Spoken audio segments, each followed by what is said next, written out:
Shalom, Assalamualaikum warahmatullahi wabarakatuh. Om Swastiastu, Namo Buddhaya, salam kebajikan. Perkenalkan, nama saya Tesalonika Brigita Subuh. Saya adalah mahasiswa aktif di Universitas Pembangunan Indonesia Manado dengan NIM 2214201180. Saya dari kelas A6 semester 2 Fakultas Keperawatan. Video ini saya buat untuk memenuhi ujian UTS saya dengan mata kuliah farmakologi keperawatan dengan dosen pengampu Nurse Hani Mokorimban Escape MKes. Pengertian kemoterapi. Kemoterapi atau kemo bekerja dengan cara menghentikan pertumbuhan sel kanker yang bersarang di dalam tubuh. Meski pengobatan ini dapat membantu mengatasi penyakit kanker, kemoterapi juga memiliki efek samping yang tidak sedikit. Jenis pengobatan kemoterapi yang diberikan akan tergantung pada jenis, lokasi, stadium, penyebaran sel kanker, dan kondisi kesehatan pasien kanker. Kemoterapi merupakan salah satu jenis pengobatan yang digunakan untuk menghancurkan sel kanker yang berbahaya bagi tubuh. Cara kerjanya adalah dengan menghentikan atau menghambat pertumbuhan sel kanker yang berkembang dan membela diri dengan cepat. Kemoterapi membawa ragam manfaat, diantaranya adalah yang pertama, memperkecil ukuran tumor ganas dan meringankan rasa sakit. Yang kedua, mencegah penyebaran, memperlambat pertumbuhan, sekaligus menghancurkan sel kanker yang berkembang ke bagian tubuh lain atau metastasis. Yang ketiga, menghancurkan semua sel kanker hingga sempurna. Metode kemoterapi yang dilakukan tergantung kepada jenis kanker yang diderita. Berikut beberapa cara mengaplikasikannya. Yang pertama, topikal, yang kedua oral, yang ketiga suntik, yang keempat intraperitoneal, yang kelima intraarteri, yang keenam intravena. Berikut ini kelompok dan jenis obat yang biasanya digunakan dalam kemoterapi adalah yang pertama, alkylating agents.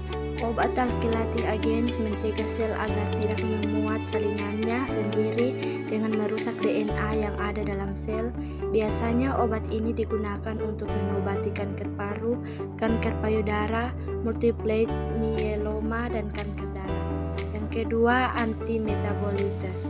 Obat antimetabolit dapat mengganggu DNA dan RNA sehingga sel abnormal tidak dapat membela diri. Tipe obat kemo biasanya digunakan untuk leukemia, kanker ovarium, dan kanker usus. Yang ketiga, antitumor antibiotik. Meski tergolong antibiotik, obat ini manfaatnya bukan untuk mengobati infeksi bakteri, melainkan mengubah DNA dalam sel agar tidak berfungsi abnormal. Yang keempat, topoisomerase inhibitors. Obat topoisomerase inhibitors dapat mengganggu memisahkan untayan DNA sehingga dapat disalin oleh sel. Tergantungnya enzim ini membuat sel tidak dapat membelah. Biasanya obat ini digunakan untuk mengobati kanker kolorektal atau kanker pankreas. Yang kelima, mitotic inhibitors. Obat mitotic inhibitors dapat menghentikan sel untuk membelah. Biasanya digunakan untuk mengobati kanker darah seperti leukemia dan limfoma. Namun, dapat menyebabkan kerusakan saraf sehingga dosis umumnya sangat terbatas. Tujuan penggunaan kemoterapi. Tujuan dari kemoterapi yang diberikan disesuaikan dengan tahapan atau stadium kanker yang diderita dan bertujuan menyembuhkan. Biasanya obat yang digunakan dalam terapi ini akan menghentikan reproduksi sel kanker sehingga mencegah untuk bertumbuh dan menyebar ke dalam tubuh. Efek samping atau dampak kemoterapi pada tubuh. Kemoterapi merupakan pengobatan kanker yang efektif dan terbukti mampu menyelamatkan jutaan jiwa. Namun, di balik itu kemoterapi juga memiliki efek samping yang beragam. Efek samping dari kemoterapi bisa berbeda pada tiap orang, termasuk tingkat keparahannya. Efek samping ini dapat muncul karena obat-obatan tersebut tidak memiliki kemampuan untuk membedakan sel kanker dan sel sehat.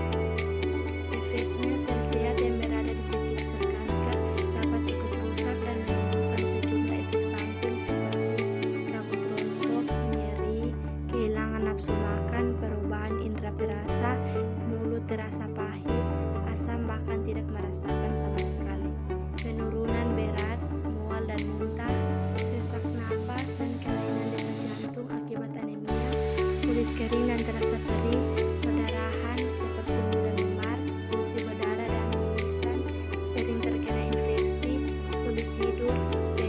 seksual menurun dan